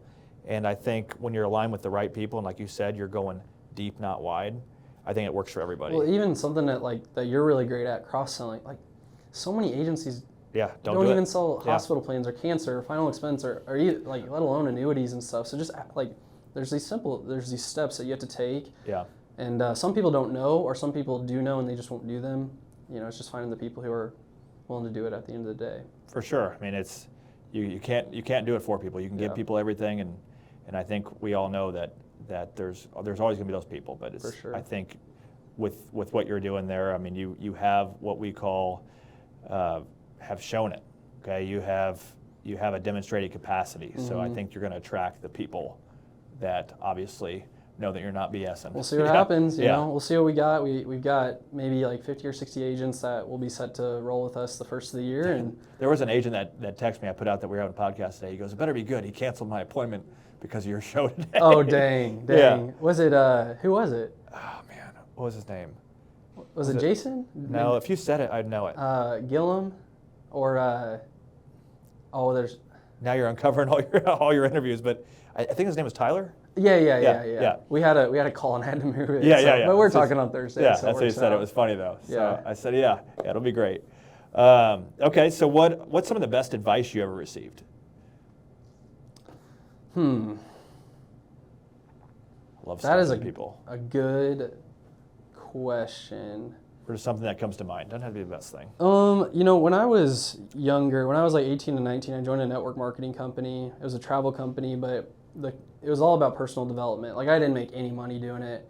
But like, life can be whatever. Like, this is gonna be like maybe a bit cliche and stuff, but I think so many people are stuck in a box of like, life has to be this 8 to 5 thing. Life has to be like where I don't make enough money and I'm stressed all the time, and it can be it has to be this way, right? Like, that's how my parents. But like, life can be whatever you want it to be. Like, and then also anything, like, everyone will say it's impossible, and then you just do it. So like when I started in insurance, the broker managers were like, "Don't start an agency in Springfield; it's too competitive." I said, "Bet, right? Right. It's impossible. You can't do it." Like, anything you want is possible. First of all, you have to have the thought that it can happen. There's a lot that has to happen after that, but if you never have the thought, you're never going to have the ingenuity to think of the next steps. Of like, I have to go do this, this, and this. And so, I know it's cliche and everything, but like, quite literally, anything you want in life, you can go do it. You're going to have to work. You're going to have to go get things done. There's going to be stressful days. There's going to be heartbreak and all these different things. But anything you want, you can have it. Yeah, there's no doubt. I mean, when I came out with this Coach G podcast or concept, everybody was like, "Okay, cool. What are you doing?" And it's like, man, I've interviewed some of the just top quality entrepreneurs in the world right now. People doing $100 million a year, people like yourself, just growing massive companies, and have developed some great partnerships. It's all an idea that literally you had to take action with. Took an agency, and now we have a multi-state agencies, brick and mortars in multiple states, which was intimidating at the time. But like you said, I mean, everything's impossible till it happens type deal. I love that for sure. I have 2 final questions. I'm trying to remember my one I always go to while I'm thinking of that one. What keeps you awake at night? Nowadays, not a lot. That's what Joe said last time. I remember there's a time when, we changed our name to Missouri Medicare Advisors, which is MMA. And there's another pretty big shop. They do a lot of like lower income stuff. Their name is, I'm not going to name them, but their acronym is MMA. They're going to sue us apparently. And like, so the business wasn't going well. We were going to get sued, like all this stuff. And so like, there were nights like, I'm not sleeping well. Nowadays, like, I actually sleep pretty well.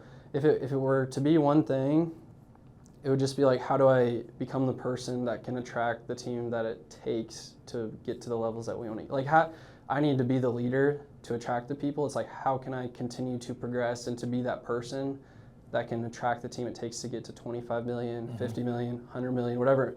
I need to be that person that can not only like be the person that can attract them from a leadership perspective, but also build the opportunity. Like, we got to be able to afford, a CMO or a CFO that we can pay $200,000 a year. It's like, we got to build that, right? Right. Like, maybe I take less income off the table, whatever it might be, but how do I become the person that can attract these things? And that, if there's one thing, it's like, I think about that a lot. That's a big thing to think about. And that's one of our favorite things to talk about is culture, leadership. Like, I think there was a clip that went out this morning from our team. What I think are 2 of the biggest gaps in our industry is culture and leadership. And a legitimate sales process. I mean, if you cannot lead your people, if you cannot retain your people, if you cannot attract people, then you can't do anything. And if they don't have a sales process involved, then no revenue is generated. So I think those are two major gaps. I think you're right on. I think that's what people overlook the most is leadership culture, training, retaining, attracting. I think that is like where like you can probably get to like 8 million, like we're kind of where we're at, just like sales and marketing. But in order to build the team that it takes, like you got to become the leader that can attract those people. You got to become the leader that people can look up to and someone who people can follow. And it's like, you did it, I did it. We all started out selling, and then we learned that, hey, maybe marketing is a higher leverage activity. I think the next step after that is like the leader you have to become. Yeah. The person you need to be. Because like at some point, it's not you doing anything. It is you building the team that does the things. I can't remember who said it, but somebody said it one time, is you need to have a vision and goal so big that everybody else's vision and goal can fit inside of that. That would keep me up at night. Yeah. Me, like if my director of sales wants to be chief revenue officer one day, I have to build the company that can hold a chief. Like we're not big enough to have a chief revenue officer, at least in my opinion. Yeah. Like I got to build a company big enough to hold a chief revenue officer. My director of operations, I got to hold a company big enough to have a chief operating officer.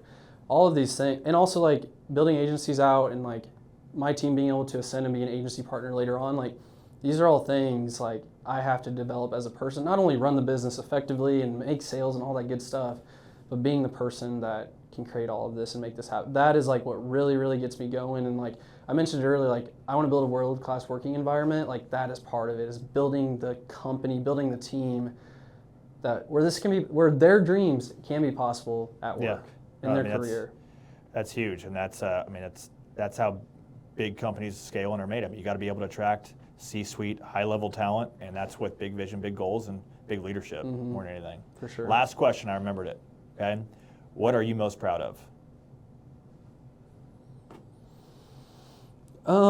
If it were something like, I would say it's being able to develop, like seeing my team, like my director of sales, he was working in customer service in a call center, making about $40,000 a year. This year with me, he'll make probably about $130,000. He's been able to, his wife was having to work a job. She was going to school for pharmacy. Now she can go to school for pharmacy full time. Like being able to see that change in like almost any person, like Chris Mooneyham, my first LOA agent, like I talked about how I was broke. He was probably in a similar, maybe not as much debt, right? But he was in a similar spot. Now he's not in that spot anymore. Like he's doing well financially. He's about to buy a house, like all these different things. And so it goes into like the leadership portion, but I am proud that I am able to build a business, an opportunity where people can like do well for themselves, where people like impact people's lives. That's like what you're doing. Yeah, I mean, at the end of the day, like I'm a guy that like I'm just like what next kind of thing. Yeah.